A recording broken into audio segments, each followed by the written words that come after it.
Hello, Insightful Gang. What's up? Good evening, everybody. Good evening. Good evening. We're going to give a few moments for people to kind of come on in and get on the screen so they can see us. And if you're here, let us know. Comment. We want to hear from you. We want to see you so we can shout y'all out. We're hoping that y'all had a great day and y'all are having even better evening today. We think that you're really gonna like this episode. Yes. You know what, Keisha? I think this might be the best one. I think so. This might be the best one. We've had some great content, not to knock any of our other discussions and or conversations, but I really think that you all are gonna be in for a treat tonight. So bear with us. Come get cozy, get comfortable, go get a blanket, you go get you a beverage to drink, that type of thing. Because like I said, we have these men, they have a lot to say. And we are so excited for them to join us on this evening and, to hear what it is that they have to say and share, not only with, Shnequia and I, but with you all as well. Yes. So Keisha, you want to go ahead and jump right in, or is there anything else you want to say to the people first? So yes, before we jump right into tonight's discussion, as you all know, the next two weeks are crucial. The entire all eyes are on America at this point with regards to elections that are coming up. So if you have not gone out and made your voice known with regards to early elections, I highly encourage you all to do so. And if not, if you're waiting like me, I like to always go on election day and cast my vote. You do so as well, as long as you make sure that your voice is heard at the polls. If you can bring somebody along with you, your mama, your sister, brother, colleague, make sure that they come along with you as well. Because like I said, these next couple of weeks, days are going to be critical with regards to the direction which our country is going in. But without further ado, because we don't want to belong not only y'all time, but these men time as well. My cousin and I are so excited. We wanted to provide a space for Black men, African American men, to basically have a voice about various issues and or topics that impact them and everyone that's connected to them. Me and Shnequia and I didn't necessarily want to be that voice because although we are Black women and we have Black men around us, whether they're family members, they're co-workers, their friends, so on and so forth, at the end of the day, we can only give you all a slight glimpse into what it's like to live, in walking the path of a Black man, because we're not a man. And so who better to be the voice to speak their minds, to educate us about what it is that they have to say, than actually inviting Black men into this space. Right.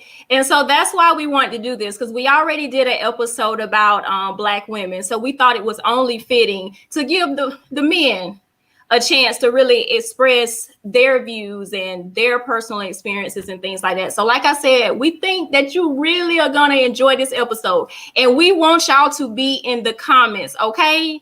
So like, if there's some questions that y'all want to ask, or if there's just something that you want to say, if there's something that kind of just, stimulates you to want to say something, please feel free to do so. We will be acknowledging you. Okay. All right. So who we want to introduce first? What you think? Let's bring forth Dr. Vince. Hey, everybody. Hey. Hey, Dr. Vince.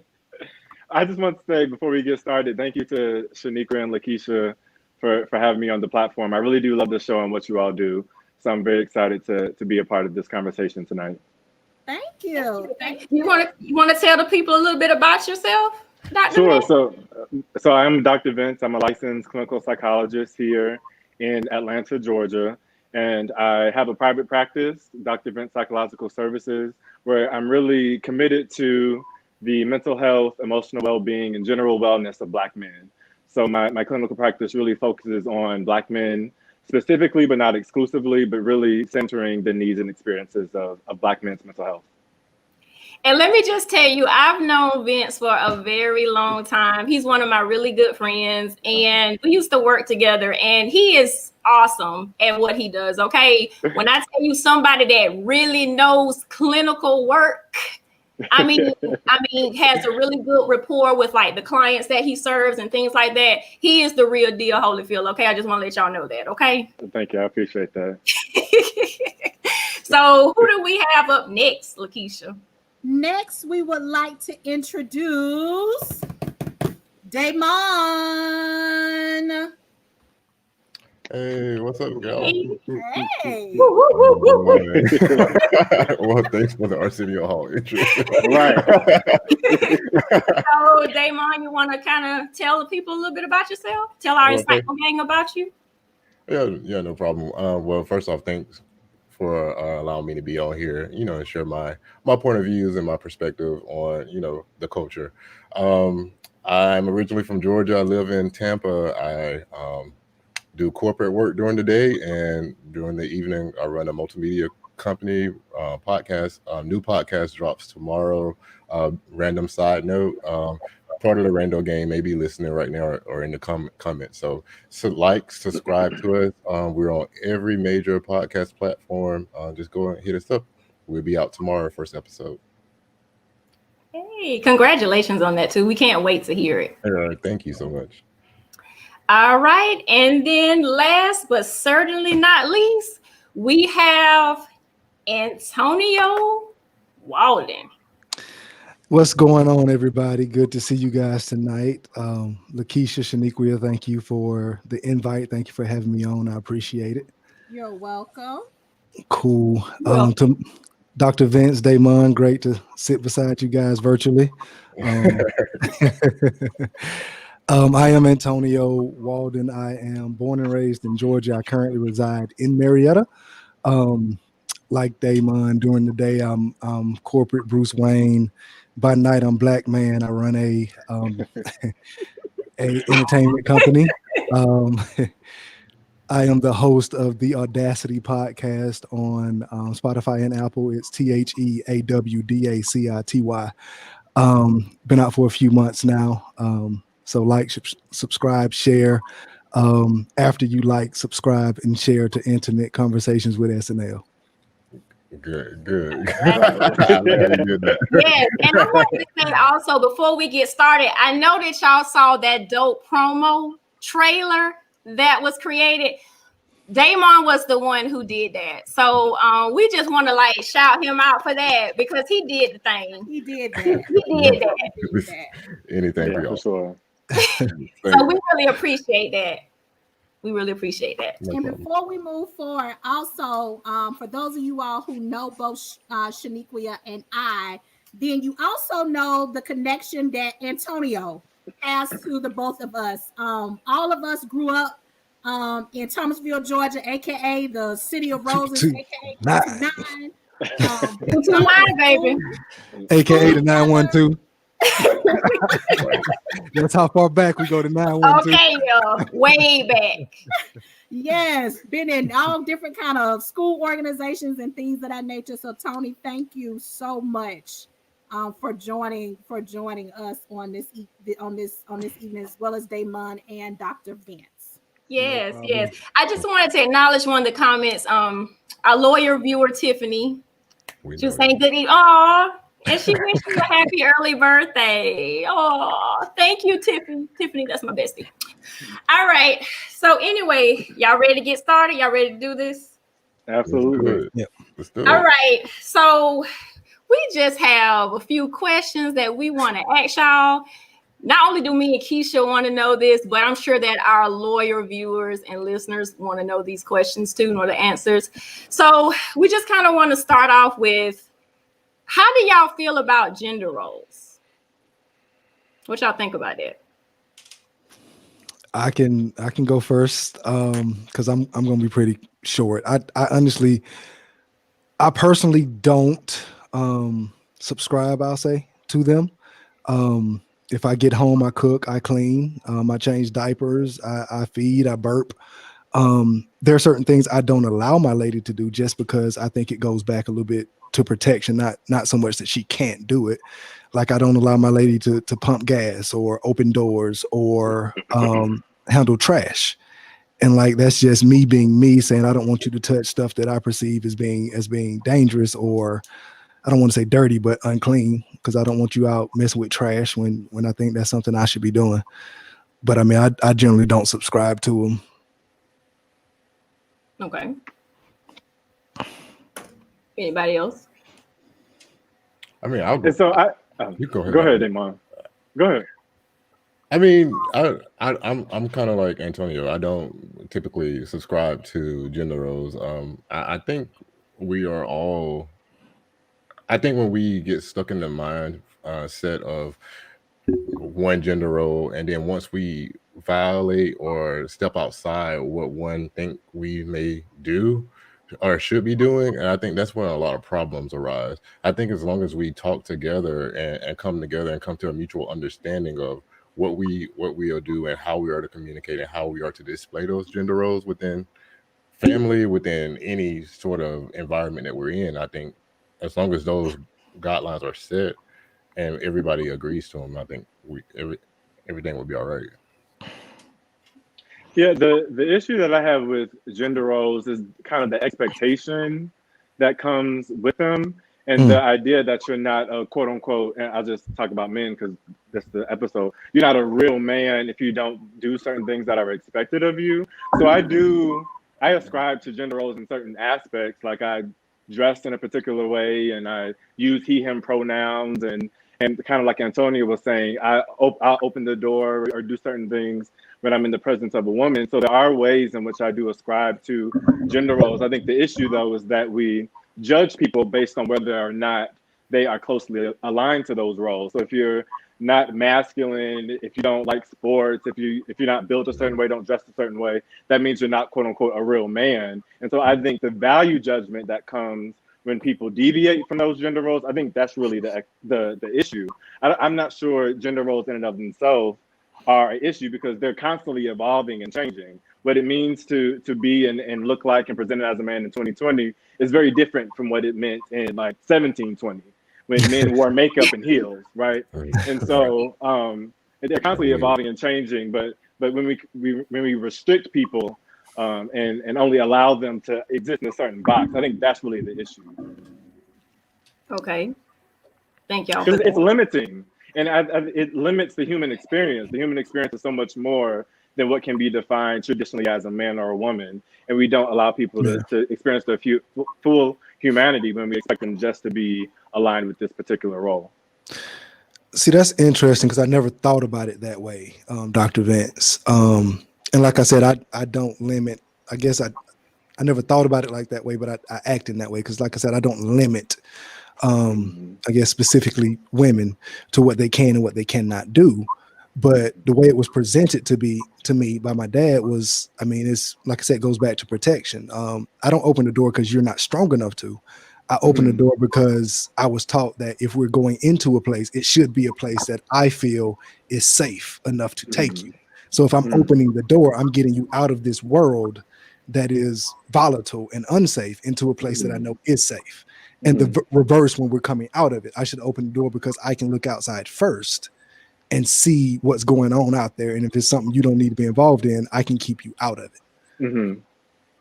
And I think it goes back to like how we were raised. I was introduced to seeing my granddad. He cooked, he cleaned, and that. So for me to ascribe to that gender role, that's not out of the norm for me. But you know, traditionally, you know, women are said to be the homemakers. But I've seen my granddaddy. He worked all day, but he came home, he cooked breakfast, he cleaned, and so I just think I was always just taught, you know, just be who you are, right?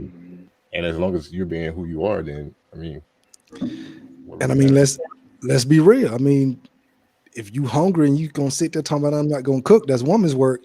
You're gonna starve. I'm sorry. I mean, you can't order Uber Eats every day. Right. So it looks like we got, go ahead, Vince. Go, Dr. Vince. I was just going to say, I think too, it kind of depends on what we're talking about. So part of a theme that comes up often with the patients, the clients that I see, is really around emotional expression. And so oftentimes when we think of gender roles and emotional expression, we think of that as a characteristic of women, right? And we don't necessarily think of that as part of the gender role of being a real man. Men are supposed to be controlled and able to not be emotionally reactive, right? And the example that I often give is that when we're younger as boys, at least in my experience, when I was learning to ride a bike and I fell off the bike, I bruised myself and I started crying. And what was the first thing that you're told? Stop that. Rub some dirt on it, you'll be all right. And mama's going to tell you that, daddy's going to tell you that, your sisters, I mean, everybody's going to tell you that, right? And so what does that teach you? That teaches you from a very early age that it's not okay for you to express your emotion and how you feel. And so I think that's part of one of the big issues that I see in dealing with men in clinical work is just the limited ability that we give men to express their emotion. And which doesn't mean the emotion's not there, it just means that it comes out in other ways. And so it comes out in anger, it comes out in violence, it comes out in hypersexuality, it comes out in all these other ways that are part of that, the male gender role, and acceptable ways of expressing your emotion. And really the underlying emotion may be pain or hurt, but we're just not allowed to say that. Yeah. And I was looking at some of the comments. We're popping in the comments. Keisha, you want to kind of help me in terms of with the comments? Yes, I put Trevor's up. Yeah. So Trevor stated, he said, I was raised by my mom for a number of years, so I was taught to cook, clean, bake, etc. I agree with gender roles, but not if it degrades my woman from her placement. This goes back to scripture. When we were created, somebody misconceived the word help me, which in turn has created this gender role. That's true. Yeah. Then we have another one. Vincent Allen. Oh, Dad.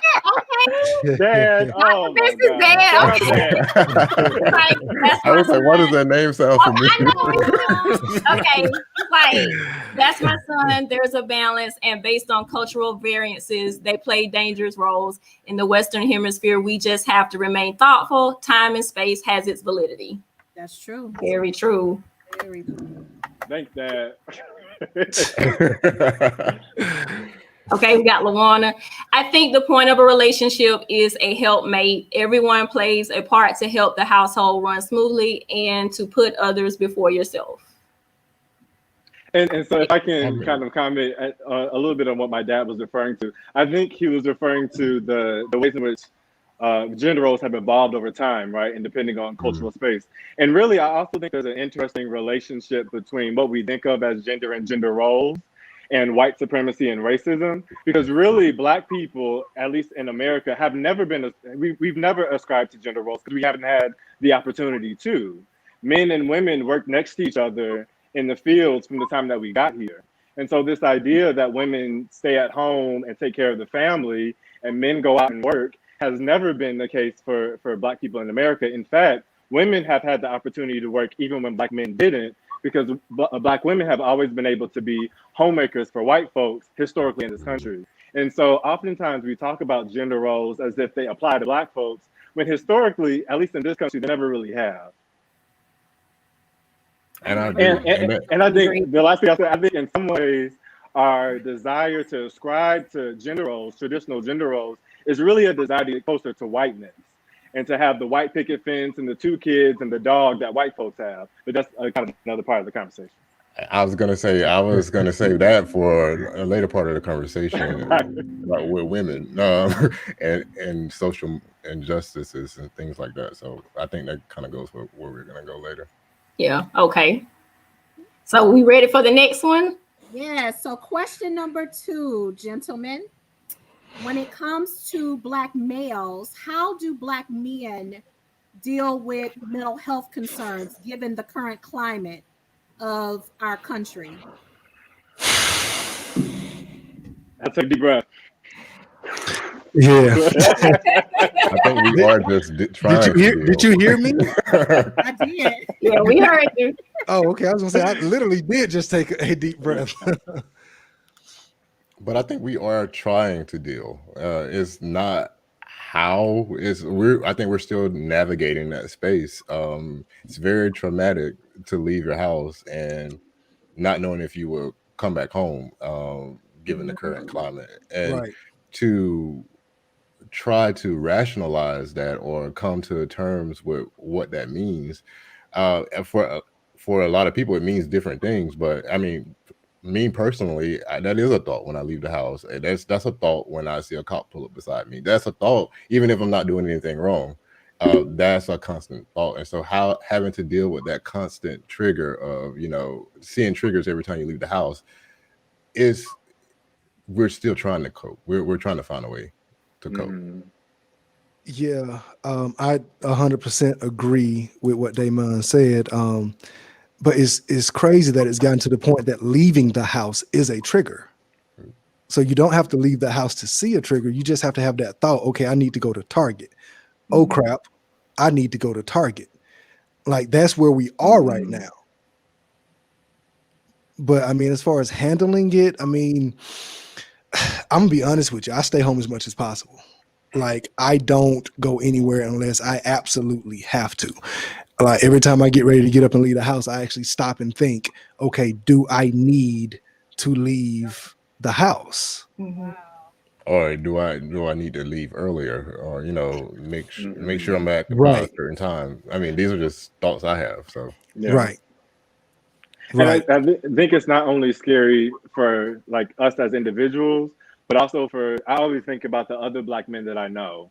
Or if I'm out, a lot of times if I'm out and I see Black boys just kind of being carefree, playing, riding bikes down I always think like, oh my God. And I'll just say a quick little prayer, like, oh Lord, protect them, because it's scary not only for me, but for me to see them knowing the possibilities of what could happen to them while they're just out being Black boys. And I had to have a conversation with my mom, and I told her, if I ever get pulled over by the police, if anything ever happens to me, and they said I have a gun, I don't own a gun. If they said I had drugs in the car, I didn't have drugs in the car. If they said I killed myself, I didn't do it because I'm not suicidal. And I was kind of joking when I said it to her, but it had to be a really real conversation, because these are the kinds of things that happen and what the cops end up saying when we talk about incidents of police-involved violence, particularly against Black men. I'm not suicidal, no guns, no drugs. If they say that, something's fishy, because that's not the case. And these are the kind of conversations that we really have to have with our loved ones. And I literally have an app downloaded on my phone that I speak to Siri and I'll say, hey Siri, I've been pulled over. So not only it records what's going on, it sends it to different people. So I have it set up where it already, you send it to someone. There's some app, I got to figure out what it was, but I put it on like late last year. Wow. I did not even know that existed. I didn't either. Yeah, you got to let us know what that is. Yeah. I actually had a follow-up question. It's for Antonio, because you had mentioned about how about how you try not to leave the house unless you absolutely have to, and you was talking about going to Target and things like that. But what is, I guess, that process like? Like, how do you literally just psych yourself up to be like, okay, I know I don't really want to go out of the house, but I have to. And the rest of y'all can answer this question too. Like, like, what is that process like? Well, I mean, like I said, when I leave, I know I absolutely have to. Like, it's pretty much the situation of, okay, like for work, I have to go make money. Or it may literally be the situation of baby needs milk. She's down to her last bottle. So if I don't go do this, there's no milk. So, I mean, it's an absolute have to. And then I utilize a lot of the apps where I don't have to get out of my car, because I mean, I'm 6'5", 230. And I mean, even if I'm dressed in the best tailor-made suit and I'm smiling at everybody, just because of my size, I'm perceived as a threat. Right. Right. So I mean, even if I do have to get out of the car, and like I said, I'm dressed such, I can still be misconstrued into a threat. So I try my best not to get out of my car. I do drive-throughs if I'm going to get food, or I do pizza because they'll deliver it. But yeah, it's very much like you said, a psyching myself up or taking precautions, I'll say, to make sure that I've limited my exposure as much as possible. And it's interesting you mentioned your size, because I was reading an article earlier about Hester and Gray, completed in 2018. It was a study they did about stereotypes of Black men, and they literally studied height, and they showed that a Black man can be as tall as a white guy, but he will look more two to three times more threatening than the white guy, even if he Yeah, had displayed better mannerisms than the white guy. Mm, So I can yeah, definitely see that when you said that. And I was like, well, I just read that today. So yeah. yeah. yeah, And there are similar studies on how Black children are perceived. So Black children are typically perceived as older, bigger, stronger than they actually are.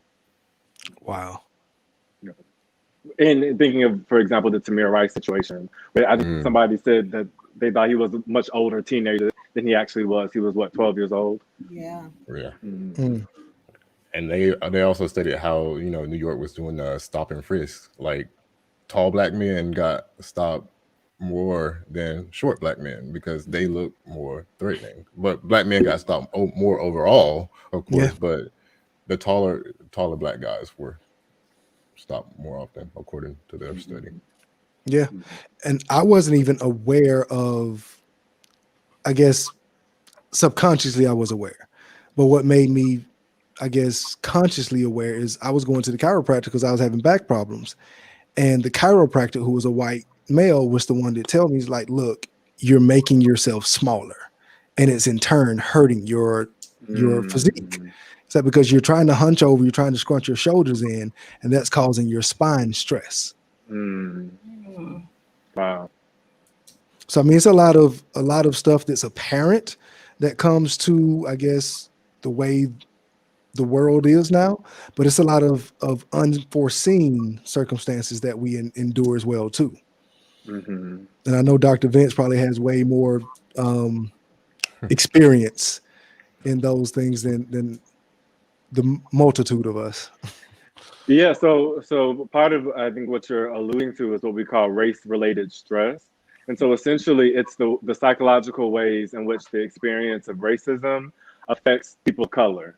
And so racism is really a chronic stressor that we experience all the time, whether it's experienced directly, like somebody directly does or says something to you, or experienced vicariously through exposure to, for example, George Floyd or different other incidents that happen. And so all of that cumulatively creates this what we call race-related stress.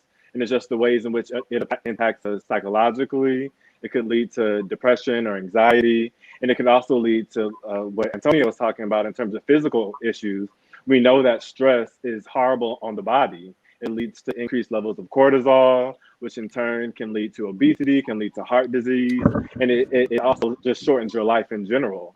And so that's why one of the reasons racism is thought to be a significant contributor to health disparities, both physically and psychologically.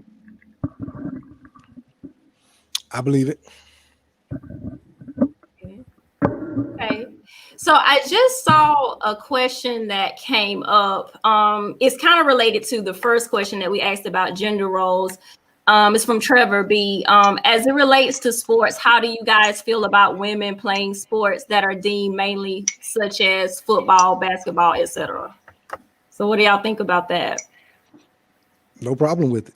Cheryl Miller, Yeah, well, probably the best basketball player to grace the earth, and I will argue anybody down on that. You were gonna yeah. say something, Dr. Vince? I don't think I understood the question. Like, how do we feel about women playing traditionally men's sports? Yeah, that's the question. Let them play.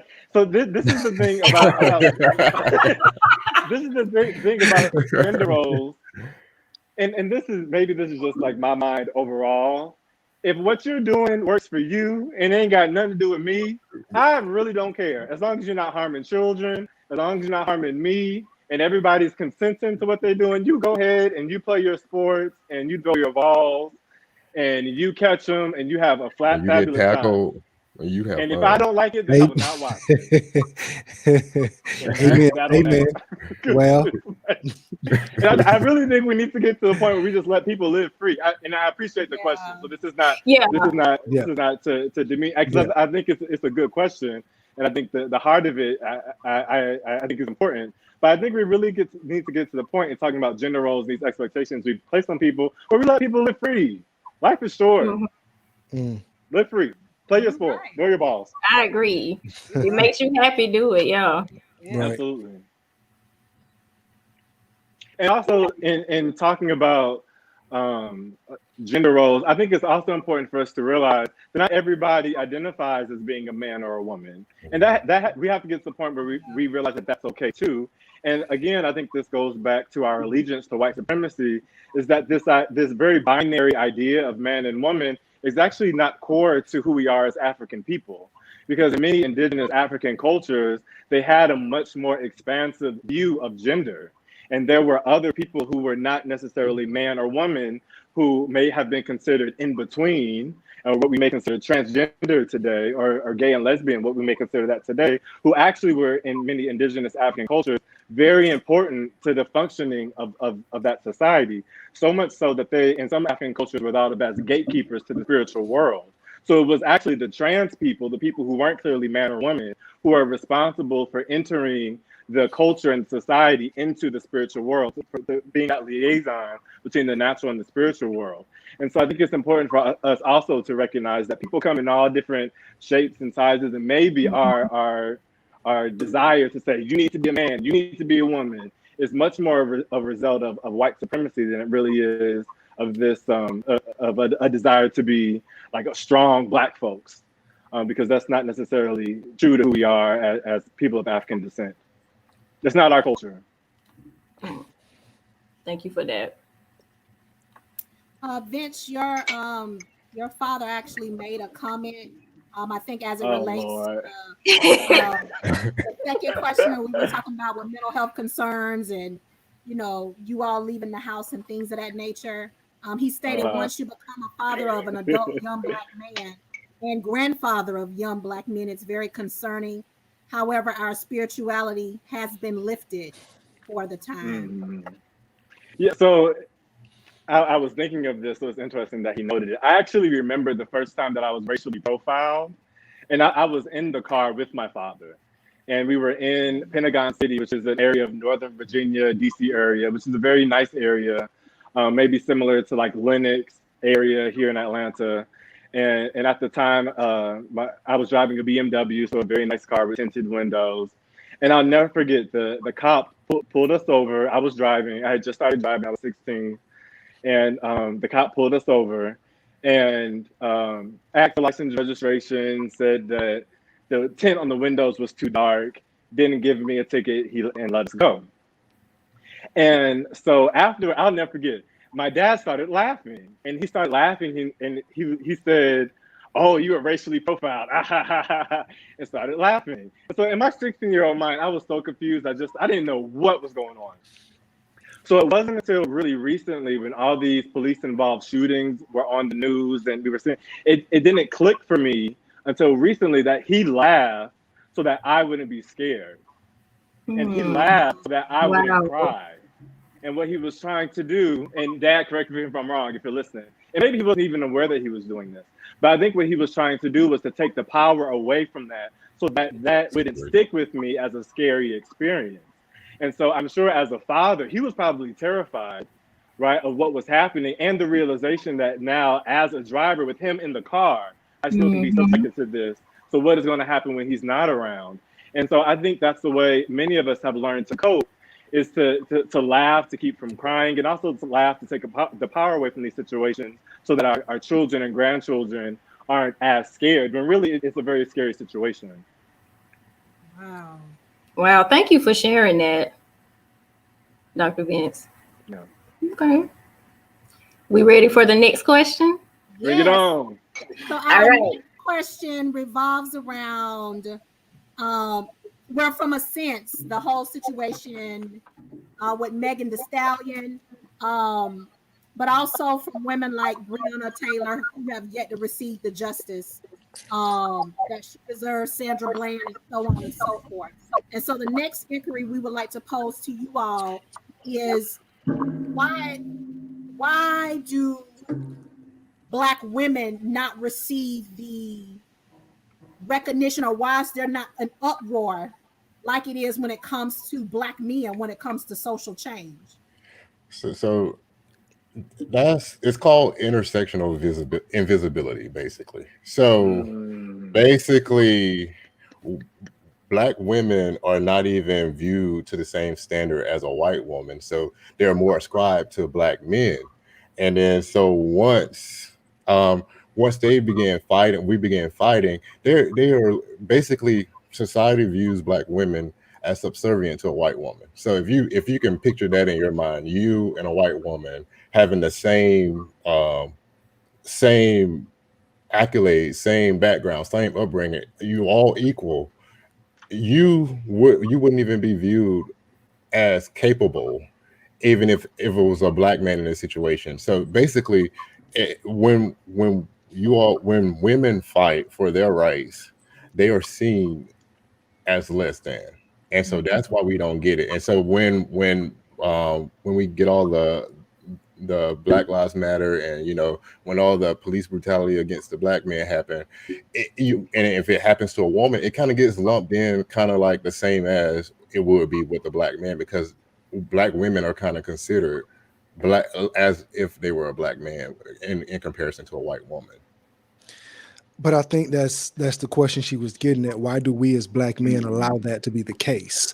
And I mean, the Breonna Taylor case is no better illustration of that, because there's one Black male that has the power to make sure that there's justice for her, and he has neglected to do so,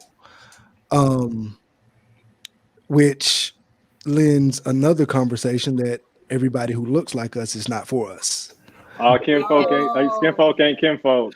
So, and I mean, I'm saying that knowing full well that me and this certain individual, and I'm refraining from calling his name out of respect for the platform, he and I are part of the same civic organization. And one of the pillars of that organization is community, brotherhood, scholarship, service. And he is, in my opinion, the opinions expressed are the opinions of Antonio M. Walden and The Audacity Podcast, a production of 2020 Productions LLC. So if you got something to say, come see me. He's failing to rise to that challenge. And I think that's what the question is alluding to is, as you put, Damon, Black women have been allowed to be viewed as less than. We've allowed that. I'm not sure if it's a conscious thing, though, because being Black has been traditionally considered masculine. So if you think of a Black woman as a Black woman, that's automatically grouping you with a whole set of another gender, men, masculine. Well, that's from your standpoint.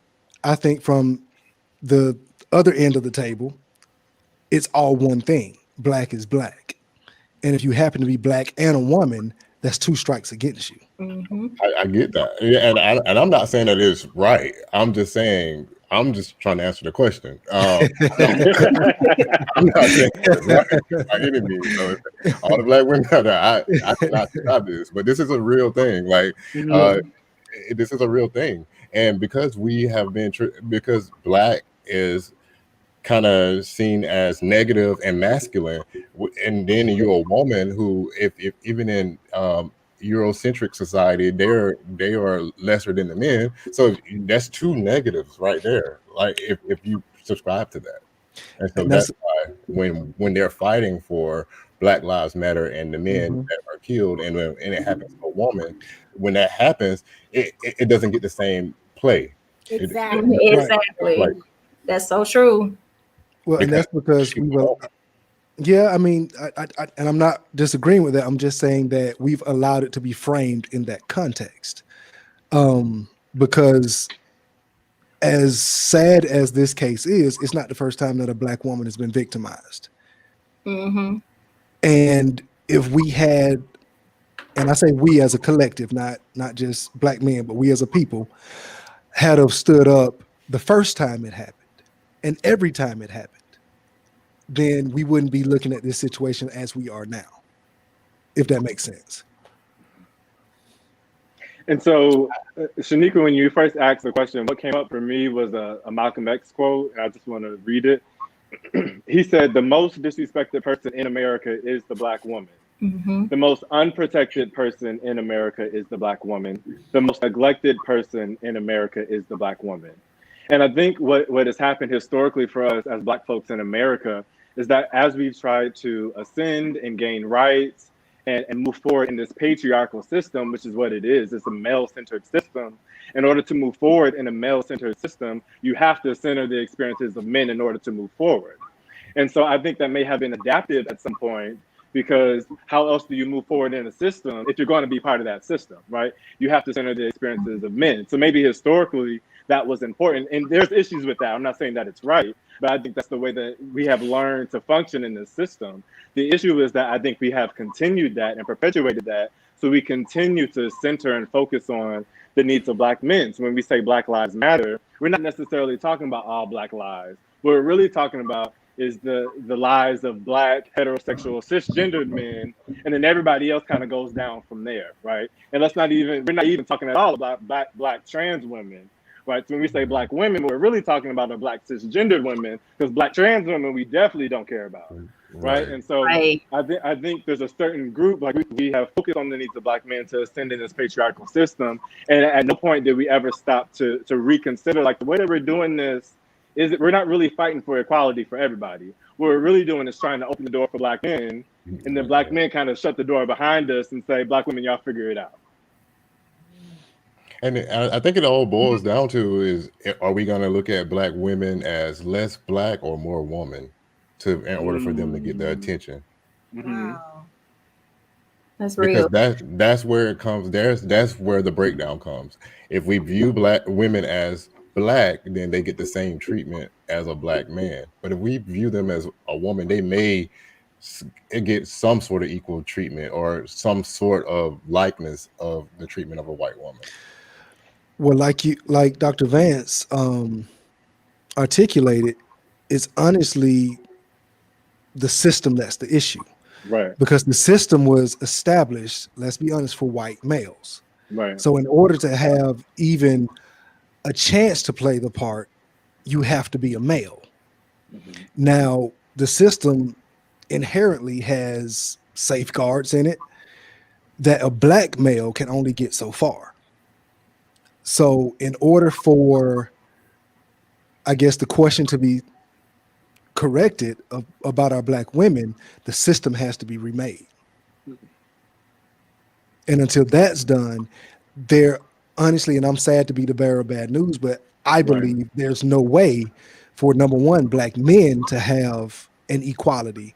And if Black men can't get an equality in a system that was made for men, you can be damn sure that a woman can't, whether she's Black, caramel, mulatto, or what. Because make no mistake about it, there are some areas that white women can't even access. Right. Come on. Mm-hmm. And I think too, in thinking about like Sandra Bland and Breonna Taylor and Black women who are the victims of police-involved violence, I think we don't necessarily protect Black women even amongst ourselves. And so it's difficult for us to call out somebody else when we ain't even doing it for us, right? So it's easier for us to say, oh, F the police and the police this and the police that, when it's Black men, right? But when it's Black women, that's kind of tricky because we kind of abuse Black women too. And I'm not sure we're necessarily ready to give that up yet. So we're just going to focus on Black men for now, and Black women will get to y'all later. Wow. Right. And you mentioned Megan Thee Stallion, and I think that's a great example. Like, to go to Damon's point, if Tory Lanez would shot Kim Kardashian, this would be a whole different conversation. A That man would have been whole- deported. Let's not even do Kim Kardashian. Let's do Kylie Jenner because she likes to hang out with them. Like I think that's where they were leaving. Actually, was Kylie Yes, it was Jenner's pool Kylie party, Jenner. right? Yeah. Imagine if Tory Lanez would have shot Kylie Jenner. That man would have been deported. He would have been under the jail. Yes. Mama Jenner, Mama Kardashian, she would have had that. I mean, that man would be finished, right? Right. And all the black men would be like, yes, put Tory Lanez away, right? Right, but it's Megan Thee Stallion. She's a brown-skinned, dark-skinned black woman with a wide nose and hips. And it's like, oh, she'll be fine.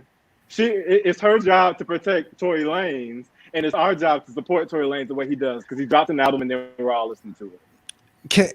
Can I say something? Because you hit on something that I was thinking, and this may make me unpopular. Oh shoot! Right, But anyway, we appreciate different perspectives here. So go ahead. But, and make no mistake about it, I'm 100% black male. But I'm sorry, in all situations, black men are not to be protected. And whereas I get that Megan had some love for the old buddy. Mm-hmm. And I get the situation could have got a little hairy. I get that. But I am of the belief that if you consciously decide to involve yourself in an action, then you consciously decide to take the consequences that come with that action. Mm-hmm. So if you're going to be man enough, number one, and let's make no mistake about it, I have a concealed carry license. I'm carrying most of the time. But if situations arise, I was a man and I can handle myself before I got this weapon. So my first reaction are these. Now, and I said that to say that speaks to me about Tory Lanez. I'm sorry. If you are going to pull out your weapon and discharge it at a woman, and anybody who knows me knows that I don't have to know her to lay down my life for a black woman. People who know me know that. So when this story first broke, I was upset. Because number one, he should have never done anything to endanger that woman. I don't care about the situation. Mm-hmm. I don't care what went down or what you was fighting with. I'm sorry. To me, that institutes a weak individual. And I'm just going to say it. But for her to take that injury, the physical injury, and then still take on the responsibility of protecting someone who did not take on the responsibility of protecting her. Right. That just didn't sit right with me. But isn't that the history of black women in America? Right. I was mean, about to say. haven't they always done that? Right. But that We've goes seen back this to my before. initial statement. In all situations, black men are not to be protected if you put yourself in a situation where you're vulnerable or where you do something stupid. Besides all that, though, she had to experience that trauma over and over again every time she had to step out to protect herself, to cover up a lie that he was telling on her or about the situation. And so that is just she was just being re-traumatized over and over and over again.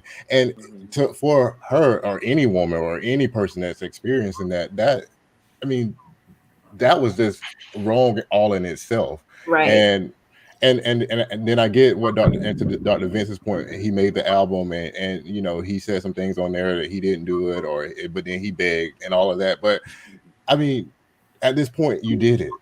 Right.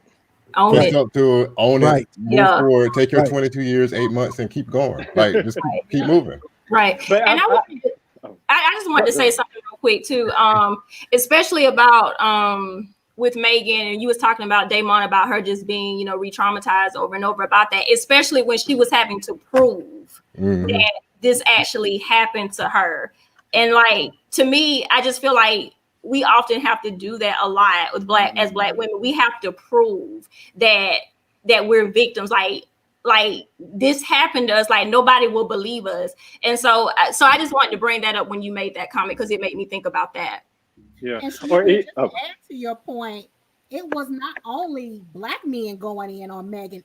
Black women too. I Black was shocked women. at how many of us as black women Yes. were coming down on her. Like, mhm.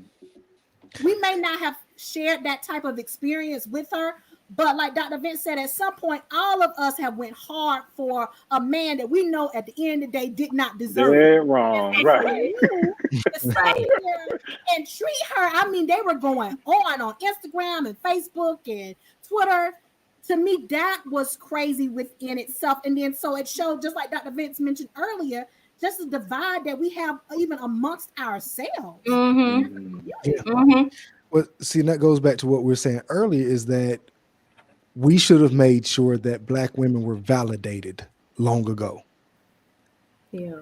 Because now it's the part of, and I mean, I watch, don't judge me, I watch a lot of Law and Order. And especially on the SVU episodes, it's a lot of women, and I know these are stories, but the common thread is a lot of times that when women come forth with things, it's a whole nother process to prove it than it is when a man comes up and says something. Terry Crews stepped up and said he was touched. Nobody questioned him. But every time a woman steps up, it's got to be a whole Me Too movement to jump up before anybody takes any real validity in it. Mhm. And that's not cool. Especially when it's a woman of color. Exactly. Yeah. And I mean, it's a similar thing with the Rihanna and Chris Brown situation, where we Yeah. like, what did you do to Rihanna? Like, you must have did something, right?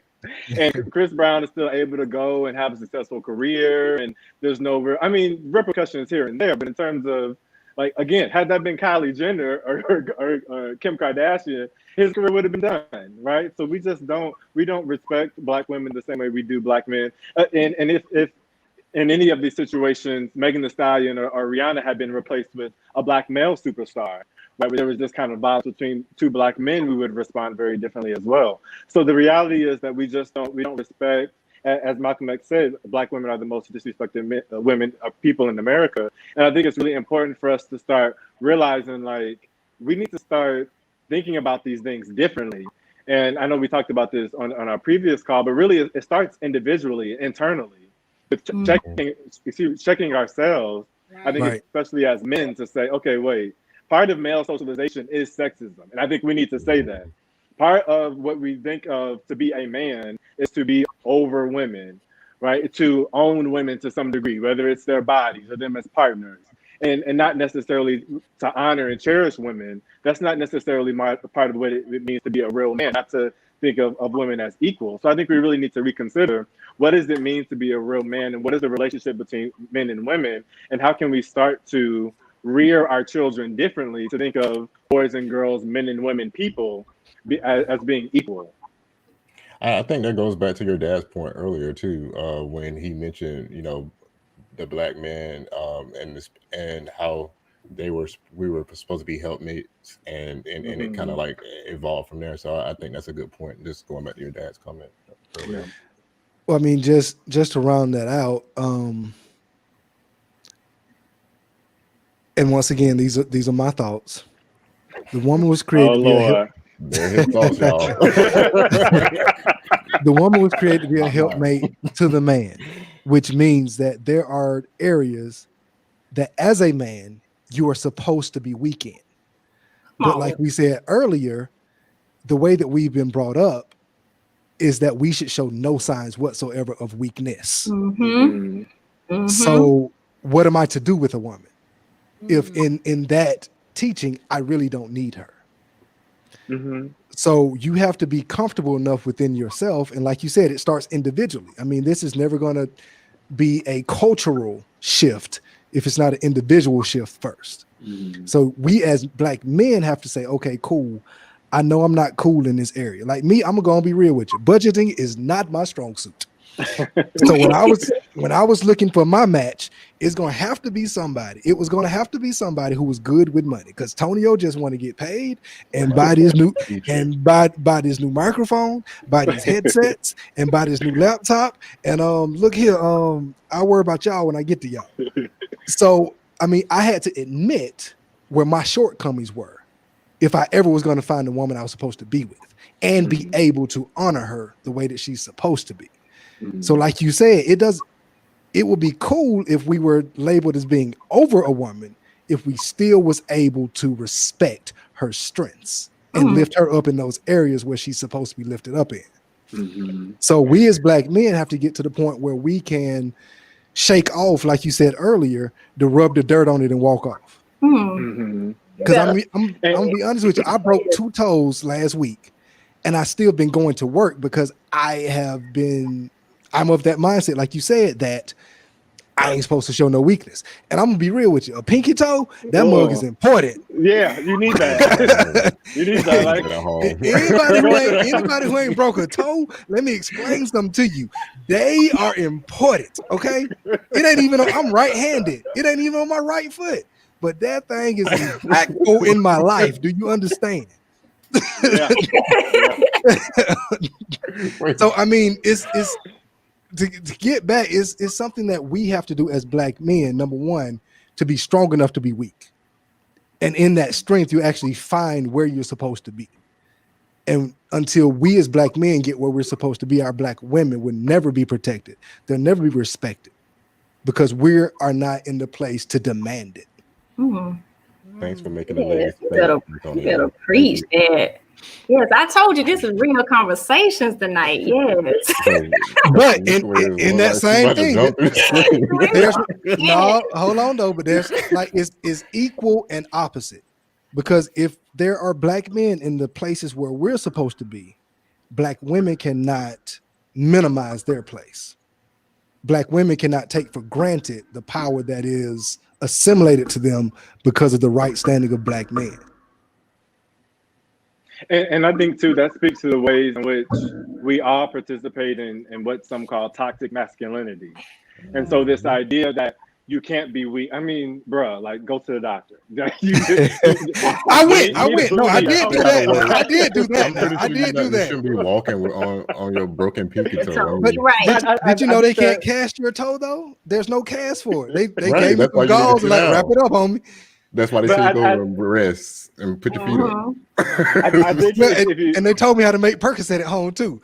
I'm not gonna put out the prescription, but if y'all want to hit me on the side, I'll tell you. Because I don't do opioids. I don't want that addictive I don't do thing. drugs. Right. No, we don't do drugs. No. Yeah. So, but I think if you take that out of the physical context, even psychologically, right? We have psychological injuries that we never go get help for, or we never name, or we never talk about, and so we're just walking around hurt, broken, and taking that out on other people, right? And so I think in terms of toxic masculinity, which is kind of what you're alluding to, Black men aren't the only people that participate in that. Black women participate in that too, and they perpetuate many of those stereotypes as well. So our allegiance to traditional gender roles isn't just about us as men, it's also about the women in our lives and what they expect of us. So I think it's going to take all of us to undo a lot of the things that we've been socialized to believe about what it means to be a man.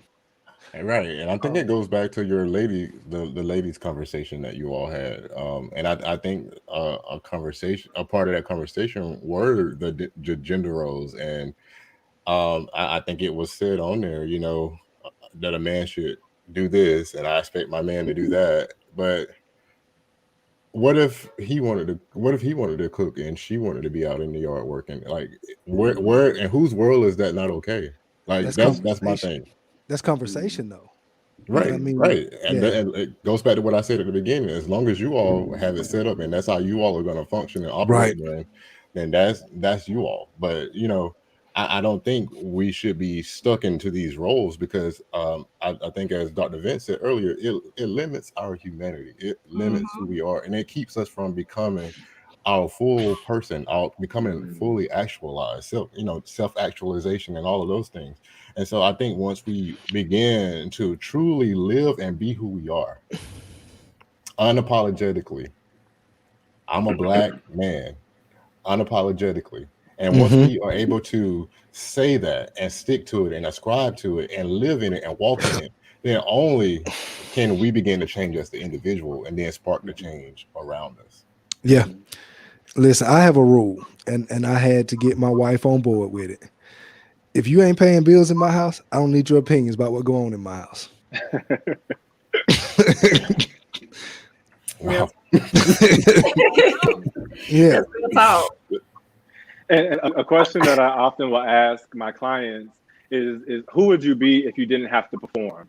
If you didn't have to perform Mm. for your friends, if you didn't have to perform for your family, if you didn't have to perform for your significant other, if you didn't have to perform for your religious group or your civic organization, who would you be? And I think many of us don't know because so much of what we're doing is performing. We're But performing masculinity, we're performing manhood because we yeah, have all these yeah, expectations. And I think it's important for us to really think about who would I be if I no longer had right. to perform. That's what I Right. was gonna ask. What do they usually answer? What is their answer when you ask them that? Oh, that's really a rhetorical question for you to like go home and think about. Oh, okay. Okay. Because most of the time people have an answer, they've never actually thought about Okay. it. So you have to really think about it. That's a homework assignment. Take that home and work on it. Come on, Dr. Webb. You've asked those questions too. You know I the know, but rhetorical I just question want to is. know what they said. If Uh, you ask. Thank you for that. So I'm glad that we kind of talked about that because it kind of brings up the next question. How can Black men be more supportive to one another?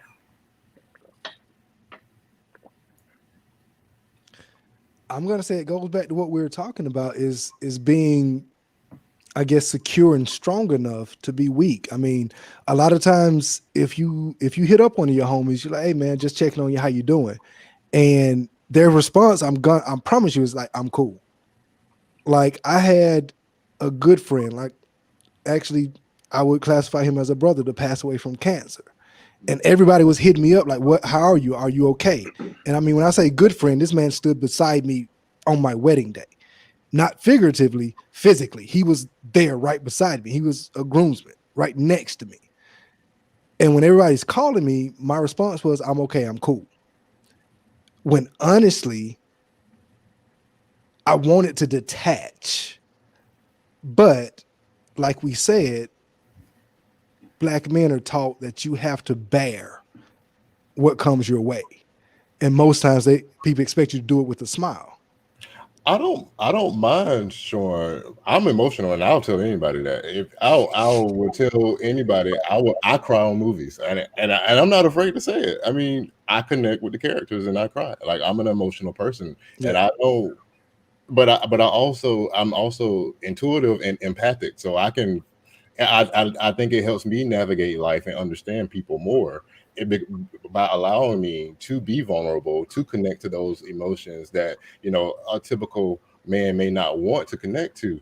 And I, I think I get the point of showing we have to be able to become weak or show our weak side, but I also think we need to have the conversation on, what do we expect from one another? See, we all have this idea of what a Black man expect based on our own experiences. Mm-hmm. And so until we come together and have that conversation, what do we expect of one another?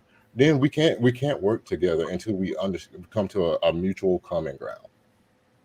That's my opinion. mhm. Yeah. And to piggyback off of what Antonio was saying, what was coming up for me was the being versus the doing. And so I had a supervisor who would talk about how oftentimes women, and if you think of Black women specifically, socialize around the being. So being together, whether it's cooking or cleaning or doing hair, right? These are things that where women come together, they're very intimate. You spend a lot of time preparing a meal or getting your hair done, things like that. That's the being where you're allowed to really be intimate in that space. Whereas Black men often come together around the doing. So we're doing something like we're playing sports, we're fixing the car, we're doing the yard work, right? We're competing against each other in some way. Even in intimate moments like the barbershop, there still is this competitive doing kind of way of socialization. And I think what would be helpful is that if we normalize just being among black men. So being like Antonio was saying, asking how are you doing, and you just not saying I'm good, right? Or really showing interest in how someone is handling something or what their real emotions are, and allowing people to say more than just I'm pissed off, I'm angry, right? There's a whole lot of more emotions that we feel that we don't allow men to say oftentimes. And so I think part of what we need to do is create space and to normalize not just doing, but also being together and with each other. That's a good point you bring up, Dr. Vance. And like Keisha and Shnequia said, back when growing up, like I kid you not, my dad took me and my brothers to the barbershop with him pretty much 2-3 Saturdays out the month. And being an adult now, looking back then, it wasn't just the haircut. Like the barbershop is where men gathered. And like you said, they were being. We weren't doing anything, we were being. Like there was conversation that went on. Of course, there's a lot of shucking and jiving too, but there was conversation that went on, and there was a lot of like therapy that went on. Mhm. But yeah, but I mean, if you look at the barbershops now, it's pretty much like a hair salon. You got to make an appointment to come, and they get you in, get you out. There's no conversation. There's no community in the barbershop like it used to be. Mm-hmm. And I mean, I may be marginalizing or trivializing it. If I am, somebody correct me. But I mean, the barbershop was where Black men went for therapy and advice. Mm-hmm. And I think to some degree, maybe an element of that is there. But the point that I'm making is normalizing that more in more spaces. Mm-hmm. And so Right. maybe your local neighborhood barbershop is still that, and that's great. Can you also cultivate that same kind of social interaction in other spaces beyond just the barbershop? Because I think that's beautiful and it's needed. Right. And we don't really have, where else do we go aside from that space in order to have that kind of being relationship? Right. And you know, I'm gonna start sending my comments to you and Damon before I make them, because y'all can articulate them straight to the point way better than I can. Because that's exactly what I was getting at. It's like we need spaces like that. It's bad that it was just one space that we could access that in. And now because of the times, that space has evolved and there's no more room in that space for that aspect. Mm-hmm. And even thinking now, like during COVID, you can't even go to the barbershop. So what are you supposed to do? Where you go? Yeah. Uh-huh. That's why everybody, I don't know about y'all, but my anxiety has been through the roof. I miss going to church. I miss going to the barbershop like I normally would. Like I miss all those things because those were the spaces where I could just be. And they're already limited spaces for Black men, Black people in general, but especially Black men to just be. And now during COVID, we really don't have that. So I think it's really important for us to cultivate, whether it's these kind of Zoom calls or shows or even connecting with friends or family, whatever those things are that you do to take care of yourself and to just be. I think that's it's especially important to do right now. I created my own space on my patio because I was like, I need somewhere else, like somewhere. Well, I mean, I have that, but there's no conversation there. You know what I mean? There's no community there. It's just me and my thoughts and my vinyls. Shout out to Al Green. He got me through. Al Green and Motown. Come on. Yeah, but I mean, like you said, it's because I mean, honestly, just the last couple of calls, like with just the two of you brothers, I mean, it's been paramount for me. I mean, I created my podcast, but once again, that's just me expressing me. There's no two-way on it.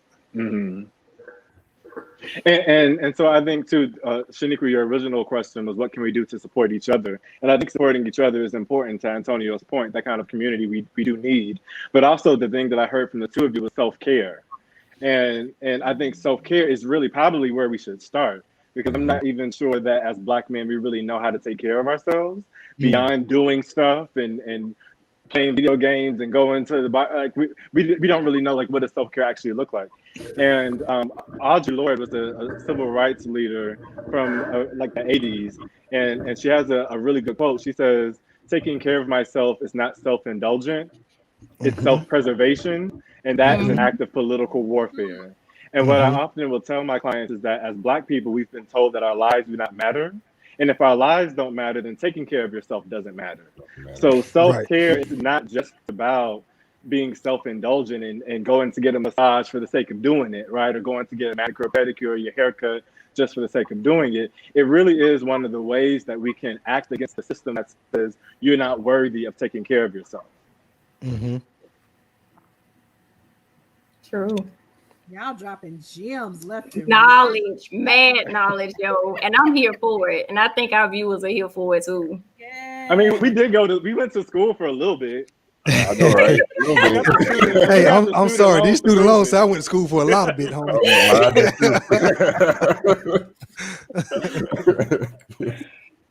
Yeah, like we dropping knowledge so much, like we even over our hour. Oh wow. You know, we try to, no, it's cool. No, it's cool though. It's cool though, because when the topic of conversation is that good, you know, sometimes you just have to keep going. Yeah. Yeah. What's That's going on in the fine. comments? Yeah, what's going on in the comments? Well, your dad is really representing. Yeah. me. Oh my God, Dad. He is really representing. Your dad made a comment, Vince. He said there are many men who don't know what a real man is. What does he look like and how does he act? For many, they have not seen Black manhood modeled in a healthy and or appropriate manner. Mm-hmm. Yeah, so thanks, Dad, for the comment. So my dad, I think, has a story of a lot of Black men who were raised by single mothers and didn't really have any relationship with their father. I think my dad maybe saw his father, I think he said twice in his life. One time his father asked him for money, the other time he saw him in a casket. And Wow. so I think he speaks from his own experience where, at least for me, I would say, I think my father is an excellent example of what it means to be a man. I've seen him be both strong and weak, emotional and emotionally solid. I've seen him be vulnerable and a wonderful provider, husband, and father. And so I think that is a challenge for a lot of Black men who grow up either without fathers in the home, without father figures, or without healthy men that they're around, even if there are men present. And so I think that may be an additional challenge, and we haven't talked about that as much. But how do you develop a healthy sense of manhood when you haven't had that modeled for you? Mm. And that's interesting you say that because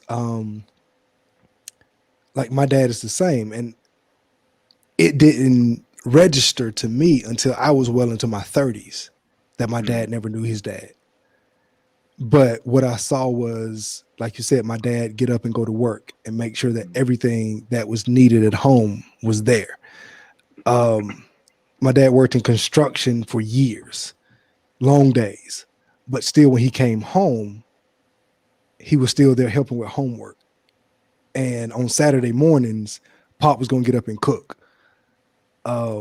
If need be, Pop was going to clean. And then, like you said, it was almost a mandate with him to have time with his sons. And I think he drew from a place of what he didn't have and what he maybe wished he had. And now I haven't had a son yet, but I have a daughter, and it's the same thing. Like I make sure that every day, whether it's 45 minutes or whether it's 5 hours, I spend time with just me and her. So she knows my face. She knows my voice. I have a relationship with her. I don't try to mimic her mom and her relationship. I don't care if you laugh and giggle like that with your mom. We have our own things. And it just goes back to what we were saying earlier about reprogramming. Is to make sure that we are instilling in the generations behind us the things that will correct what came before us. And I think that's one reason, like I gravitated toward youth ministry, because my dad was a superintendent over the youth department for 20 some odd years. And he took joy in just being with children and encouraging them. Oh, you're saved. I didn't know. You real saved. You're like generations of saved. Yeah. And I mean, that was my dad's thing and now that I'm older and I can look back and like, just, I mean, honestly, like you said, just being in community with the two of you, Damon and Dr. Vince. And Dr. Vince, the things that you said today have opened up insights into my dad that I never even realized. Is that him not having that is what led him to be that. You know what I'm saying? So there are children, there are adults now who came up through his youth department that still will run to my dad and act like 12 years old, want to jump on him and have him. And I'm like, dude, you 30, chill out. Like my dad got bad knees. Hold up, homie. But I mean, it's just the reprogramming that we have to do. And I mean, And I think a lot of us shy away from it because it is daunting, because it's It one is. at a time. Mhm. It's not a whole mass reprogram. You can't reboot it like your computer. You have to do it one at a time. And it starts, like Damon said, with yourself. You can't reprogram someone else if your programming is bad. Absolutely. So I mean, it's like this community thing is more impactful than people want to give it credit for. Mm-hmm. I mean, look, like I said, look at what the two of you have done, like just for me in the hour that we've been talking. Mm-hmm. Oh, we love So to I be. mean, it's crazy. I mean, it's necessary, but I mean, it's necessary and it's important, and Mhm. it's downright. I'm sorry, my TI words are failing me right now.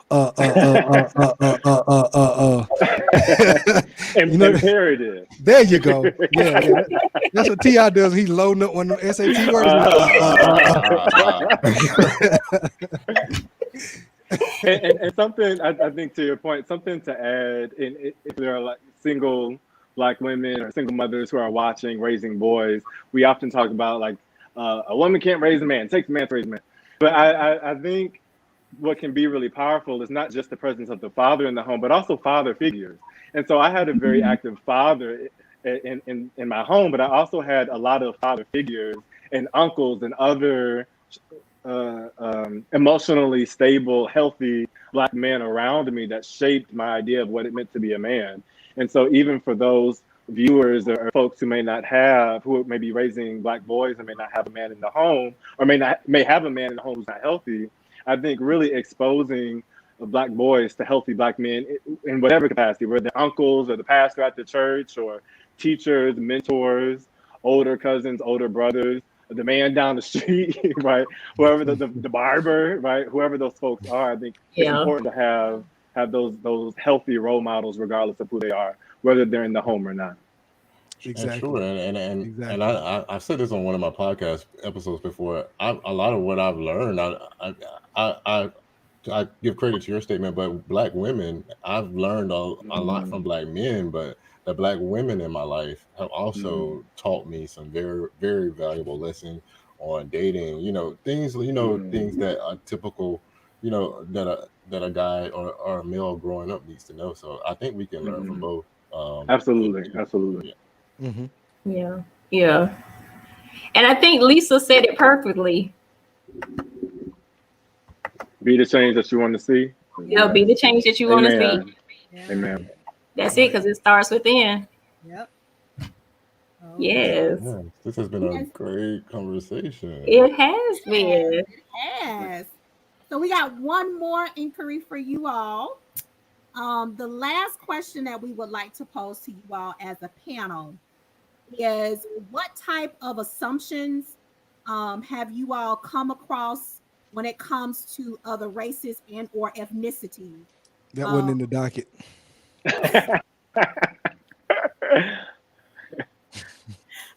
but what assumptions have you all come across when it comes to other races or ethnicities and their assumptions that they make about Black men? Mm. I think one of the main assumptions is that we're all athletic and our and this is going to be weird. And I didn't think about it until last week when I heard that question when I was in middle school, and we changed in the locker room, and there was this one white guy. He would always compliment like the muscle on my back. I'm like, this is just like the weirdest thing. And he was like, you must can throw a football, or you must be really good at football. And I'm just like, and it didn't click to me being in middle school what he was, that. But when I thought about it the other day, I was like, whoa, like that's really what he meant when he kept asking it. And those are the things that he was assuming about me. And so I think that's one of the main things, is that we're all athletic. I'm as clumsy as they come. So, No hand-eye coordination. none. I None. have no hand-eye coordination. None at all.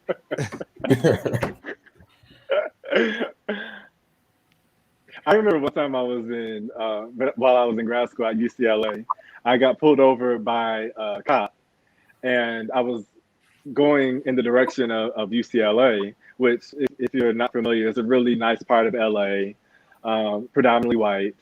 And the cop asked me where I was going, so I told him, I was living on campus at the time. I told him I was going home. He asked me where was I in school. I told him I was at UCLA, and so he asked to see my student ID. And I was like, I don't have my student ID. Like, why are you even asking for that? You've already seen my license and registration. Why would you need my student ID? But I think he was that surprised that I was at UCLA as a Black male, that he asked to see my student ID. Like you just couldn't possibly just go No. there, like you just can't. No. People don't read it. Right. Now, I've had so many, because my, I guess, profession is unique as it's corporate, but it's also in the personal injury field. So I've had people assume just because they see the name Antonio on an email that I'm Hispanic and that I speak Spanish. I've had people assume that because of the title that's associated with my name that I'm Anglo-Saxon. So I've actually showed up to meetings and they've said as soon as the director gets here, we can start. And I've had to actually pull out a business card and show them, hey, I am he is me. Because I traveled a lot, I've amassed some status with Delta, so I get bumped up. I've sat in first class and had people go, oh, you must be a basketball player. And I'm like, no. And I said, well, oh, did you play ball? You must have played sports in college. And my thing is, and I'm sorry, I'm a bit of a petty Levert. And I hit him with I went to college on a chess scholarship. Let's pull out the board, I'll show you. And had one white guy pull out his board and I beat him in like 6 moves. And he's sitting there, his face turned red. So I knew he was mad. So, I mean, it's a lot that goes with the mantle of a Black male. So if I can make a plea to our Black women, we know we've fallen down in some areas with you ladies.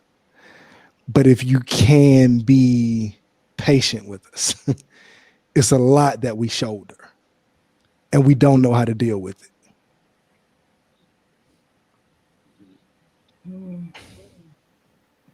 Okay. But we're working on it. We're working on it. And I was just a shameless plug. I thank God for my HBCU education. I'm a proud graduate of Morehouse College. And I think one of the things that happens is that we as Black people internalize the stereotypes about us. And so I know we're talking about other races, but I'm sure we can have a whole conversation about the things other Black folks have said to us. And I often get, even from other Black folks, they're surprised that I'm a doctor because of the way I look and present. And that's a whole another conversation. But I think it's really important for us to surround ourselves with diverse images of what it means to be Black, what it means to be a Black man. And I'm really grateful for my Morehouse College education for that very reason. I really learned an appreciation for the diversity of Black malehood. Yeah.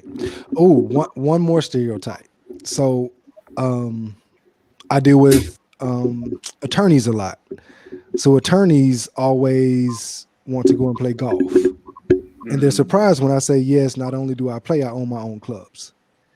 And the last time I went out, COVID and everything. So I was like, look, I got my own cart. Y'all get in y'all own cart. I don't know y'all like that. So they pull out their little Bluetooth speaker and they want to play a bunch of old school hip hop and rap because they assume that's what I want. That's what you want to listen to. But when I pull up and I'm bumping Gregory Porter and they both look at each other and go, what's that? I said, oh, it's Gregory Porter. Technically it's jazz. The look on their face was school them, huh? Yeah. Right. The look on their face was, oh, we I was like, but no, I know what you're listening to. And I start rapping a verse. And then they were totally befuddled because not only do I play your game and I'm beating you at your game, literally and figuratively, the stereotype you put out, I can live up to, but I can also educate you on this, what you claim to be intellectual music. Yeah. Because not only do I listen to it, I play 5 different instruments and I have an undergrad in music. So now I can give you not only the chord progressions, but why they make sense. School the people. Yes. But can we go back to the fact that Antonio said he owns right? Just like skip over. We kind of like skipped over that part. Listen here, man. It took some years of And a saving. cart. It took some years of Right, saving okay. and a hookup. And let's not look over that. Us black people, we know how to network, and we know how to make our net work. So Okay. yeah, So the it next ain't like I went out conversation, just let me get them. we're gonna do like a business class with Antonio. Finances, how to get your money up. No, not how to get your money up, because I'm still la la la la. Wait till I get my money.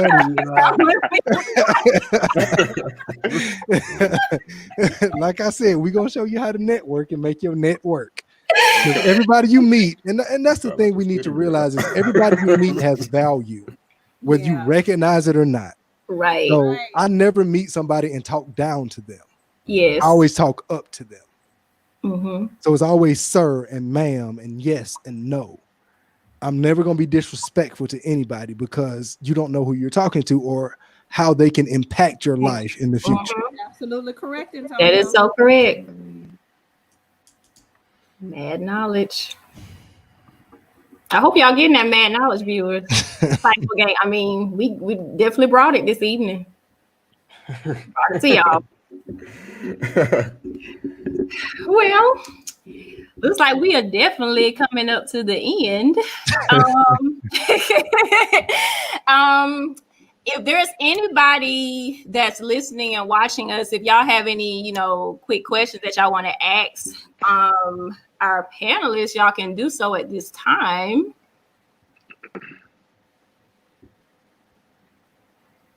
May take a few seconds, and if not, that's fine too. The comment section was already popping. The whole episode is, so that's. Now let me ask, because this is new for me. I've never used StreamYard. So this log comments from all of your social media into one? From Facebook and YouTube. Yeah. Mm-hmm. Fancy. That is fancy. Yes. Oh, thank you, Lisa. She said, "Great show, y'all. Awesome conversation."